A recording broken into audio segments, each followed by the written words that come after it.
আরে বাড়া, তুই নাকি প্রমোদদার মেয়ের সাথে প্রেম করছিস? না স্যার।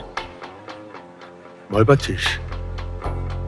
আরে ভয় পাচ্ছিস কেন? প্রেম করেছিস, বেশ করেছিস, সেটার জন্য তোকে কেলাবো না? না স্যার, ও আমার খুব ভালো বন্ধু ছিল স্যার।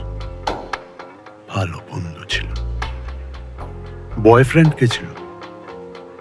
কেউ না। কেউ না?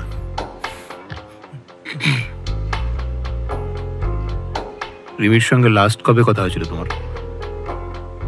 লাস্ট উইক কলেজে। কলেজে? কিছু বলেছিল তোকে পালাবার ব্যাপারে? বলেনি? না। রিমির কোনো বন্ধুকে চেনো যার বাড়িতে গিয়েও থাকতে পারে? ওর কিছু বন্ধু ছিল স্কুলের, যারা এখন দিল্লি বা মুম্বাইতে থাকে। জানি না। দিল্লি না মুম্বাই? জানি না স্যার। জানিস না? এর আগে কখনো কারোর বাড়িতে গিয়ে থেকেছে? না। তুই জানলি কি করে? তোমার সঙ্গে সব কথা শেয়ার করে ও? বন্ধু হয় স্যার, আর ওর বাড়ি থেকে রাতের বেলা ওকে ছাড়ে না কেউ, সেরকমই জানি। কেসটা সিরিয়াস। হ্যাঁ, রিমি এখন কোথায়? সত্যি জানি না স্যার। জানিস না? জানিস না তো? অর্ক, রিমির সম্পর্কে কোনো কথা যদি কারোর কাছ থেকে কোনো ইনফরমেশন পাও, সবার আগে তুমি কাকে জানাবে? আপনাকে। কারেক্ট। এসো। যাও। Thank you sir. Good boy. Thank you. আকি? হ্যাঁ বলো। বনির কি হয়েছে? বনি ম্যাচটা হেরে গেছে, ও, মন মরা হয়ে বসে আছে। ঠিক আছে, আমি দেখছি।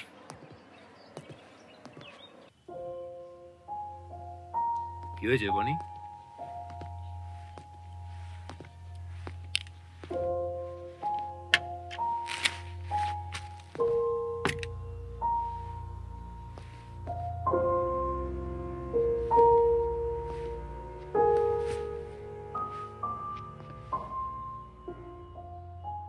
কি হয়েছে? পুরো একটা জেতা ম্যাচ হেরে গেলাম। আমার টিচাররা জানো তো ঠিকই বলে আমি খুব ফিকল মাইন্ডেড। আমার দ্বারা কোনো ভালো কাজ হবে না। তুমি খুব ইন্টেলিজেন্ট ছেলে বনি। তোমার বয়সে তো আমি এসব করার কথা ভাবতেই পারতাম না। পরীক্ষার সময় নার্ভাস থাকতাম, রেজাল্ট নিয়ে টেনশন করতাম। কিন্তু আমার মা কি বলতো জানো? পাশ করলে বাড়িতে ফ্রাইড রাইস আনবে, আর ফেল করলে বিরিয়ানি। প্রতিবারই রেজাল্টের পর ফ্রাইড রাইস আনা হতো, কিন্তু তারপর ক্লাস 8-এ বিরিয়ানি এলো। ফেল করেছিলে ক্লাস 8-এ? আর মা সত্যি সত্যি বিরিয়ানি আনালো, বিশাল করে সেলিব্রেট করলো।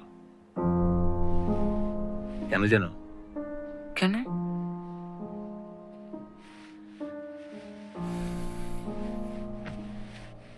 জীবনে আমরা সব থেকে বড় শিক্ষা নিই ফেইলিয়ার থেকে। না হারলে বড় খেলা জিতবে কি করে? তোমার কোচ তোমাকে বলেছেন আজকে তুমি কি কি ভুল করেছো? বলেছেন। আমি অপোনেন্টের ভুলের জন্য অপেক্ষা করছিলাম না, বারবার অল আউট অ্যাটাক করছিলাম। তো এবার প্র্যাকটিস করো। কাল তোমার জন্য একটা বড় সারপ্রাইজ আছে। আমার সাথে একদিন খেলবে? তুমি ভালো খেলতে পারো না, তো তুমি শিখিয়ে দিও। আর এই বোকা ছেলের মতো কাঁদা বন্ধ করো।